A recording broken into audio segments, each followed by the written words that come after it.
have now been training at the same dojo for 15 years. And what I've come to find out is that they all leave.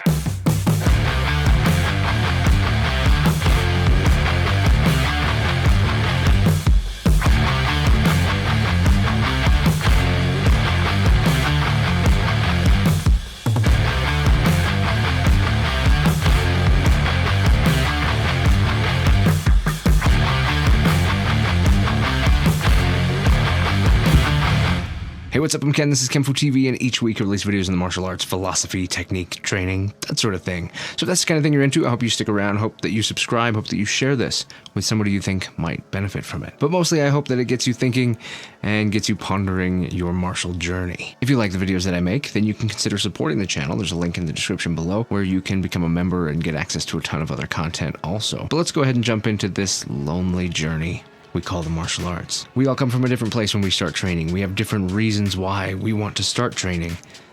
But I think the thing that we all find is that we find a home, a family, a group of people that we love to be around, even though we're doing a largely singular solo type art.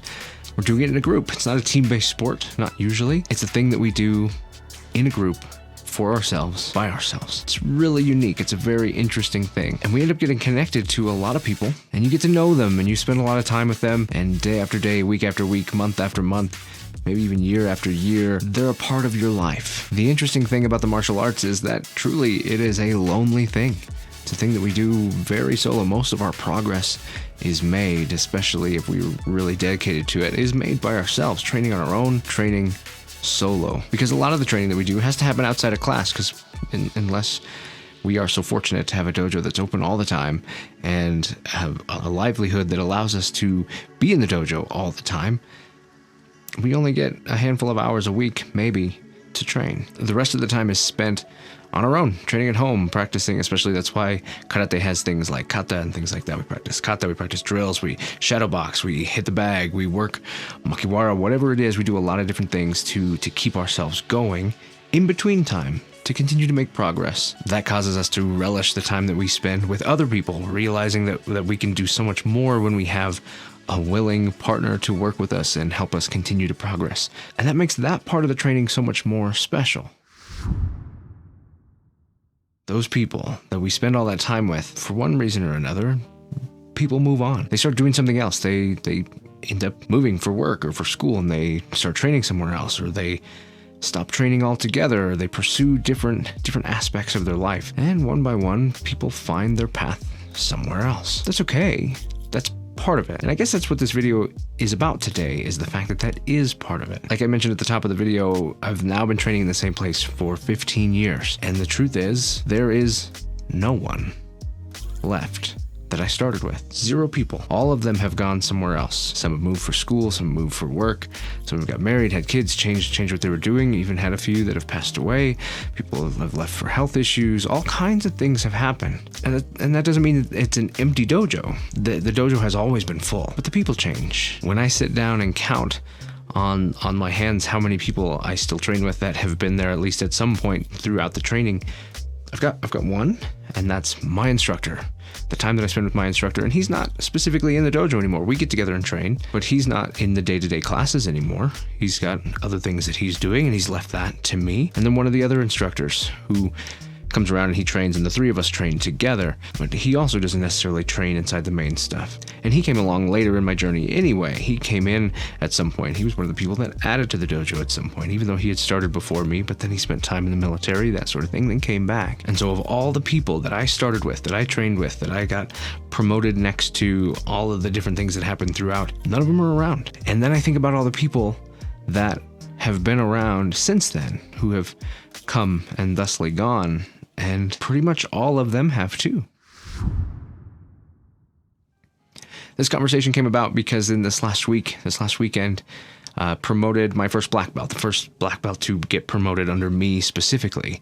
Her and I were talking, and it came up, the fact that there's been many people who have come and have gone who have not made it. It's not a thing that happens often. Just reaching Shodan is something that is special, because it takes a lot of dedication, a lot of discipline, and a lot of life to work out the right way. Also, that's part of it. There have been many people along the way who I thought we were probably going to make it, and they didn't for some reason. or another. So as her and I reflected, we sat back and thought about all this. We thought about all the people who have come and gone, and it's been so many. So many people have come and so many people have gone, and so many people have come along who I got so excited about their potential, the different. I get excited about little things like, what other things go on in your life? Are you a dancer, a physical therapist, a doctor? What is your background, and what does that bring to the potential? I get so excited to see what that might manifest like in your training when you train. Those external influences, what do they do for you? What do they create, and that sort of thing. That's something that, more often than not, I don't get to see the end of that because you get really excited, but then at some point life gets in the way. Life changes. Our goals change, our motivations change, our situations change.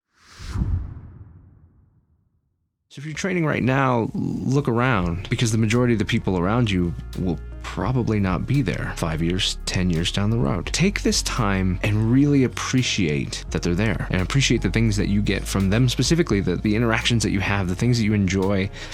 And if there's opportunities that you get to spend with them, go do it. Because just like work friends and colleagues and things like that, sometimes when people move on for that, you don't necessarily stay connected, and we lose those opportunities. And so if you have opportunities now, take them and enjoy each other's company. Don't take it for granted. Spend that time. And you know what? Encourage people. We don't know exactly why people come and go. We don't know. And sometimes when we do hear a reason, we don't know whether or not that reason is even the actual reason, right? There's plenty of times in life when we tell people one thing, which is probably true, but it might not be the whole truth or the largest part of the truth to why we're making a change. So that said, continue to encourage the people around you. Let them know that they mean something to you when they come in, and that is worth something to you, because maybe they don't realize that. I don't know, maybe just a little emotional or introspective and reflective right now because of the fact that this was a pretty big moment. There was a big moment for my student who got promoted recently. It was a big moment for me. It was the first person that I've trained that far who stuck it out with me long enough to get there, even though there were many before, and that just reminded me of how many I haven't seen in a long time. And you know what? Because the power of YouTube, if you're someone who used to train with me who's watching one of these videos, reach out. Let me know how things are going. If I haven't heard from you in a while, I would love to hear from you. And lastly, at the end of the day, it's up to you what comes of all this. All the time that you spend, all the training that you do, all the effort that you put in, ultimately you hold the cards. You decide what happens from that, and if you make it as far as you're going to make it. And here's the thing.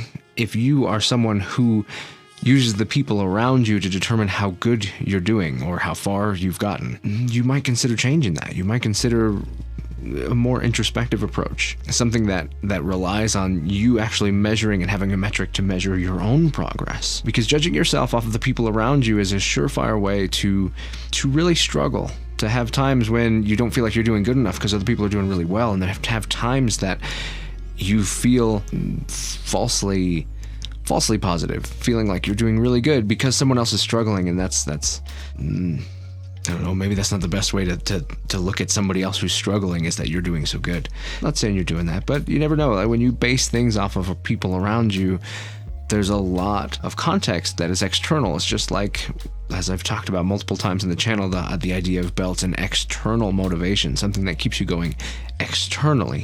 Where does that escalate to? If you belts themselves, the longer you train, the further time there is between each one. So how does your motivation continue to work? How inspired, how motivated do you stay when that gets further and further away?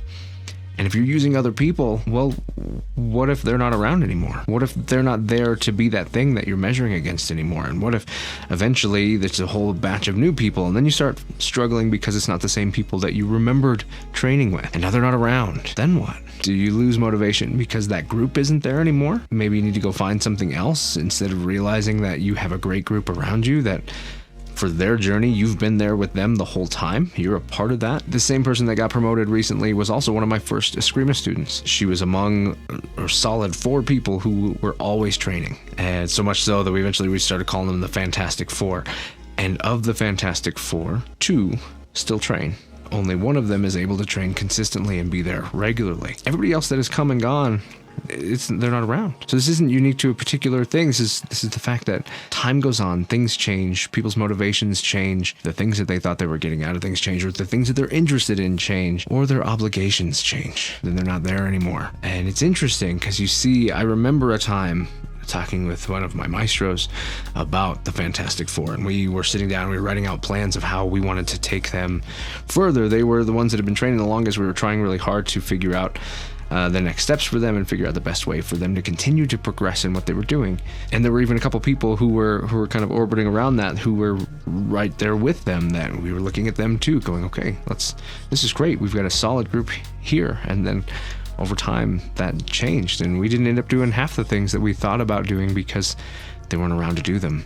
And I'd be willing to bet that the person who stuck it out didn't think they were going to be the last one around in that group, or the one to get their black belt in karate with me. It's funny how that works. I certainly didn't think when I started training that I would be the only one still around, let alone ever running the school and continuing to perpetuate that. I had other people around me that I thought surely they would be the ones. People who outranked me, people who had been there longer, people who had different motivations, and it just seemed like that was the direction it would probably go, and then it didn't. So it's an interesting thing, this thing that we do, this group activity made up of individuals who train for their own reasons. Maybe take some time and remember the people that you used to train with. Maybe even reach out to them, see how they're doing. Also take the time to appreciate the people who you still train with, who are still around, above and below. Anybody who's on the mat with you, take that time and enjoy what you have, and maybe even make something of it. At the end of the day, remember to train for you, because you are the only thing that can be constant for you. Everything else is a variable. Even when we think things like our instructors will never stop, or they'll whatever, we have our own healths, we have our own issues, we have our own stuff. We all have the same statistical likelihood of getting hit by a bus or whatever. We just don't know what tomorrow looks like. So make sure your training centers around you, and that you are the driving force behind what you do, because only that will be the thing that guarantees that you make it as far as you want to go. What are some of the stories that you have from your time on the mat, and the people that you remember, things that you remember happening, the stories that you share about people who aren't around anymore? I would love to hear some of those stories. So use that comment section and let's share some of these stories. Maybe I'll throw a couple down there of my own. If you like this, if you like what I'm doing, then be sure to subscribe and hit that bell so you know when the next videos come out. If you really like it and you want to support the channel, there's some awesome options down below, and I've got a ton more content for you if you do. Speaking of more content, here's a couple more videos that you might like, and a place to subscribe if you haven't already. I'm Ken, this is kenfuTV, and I'll catch you in the next one.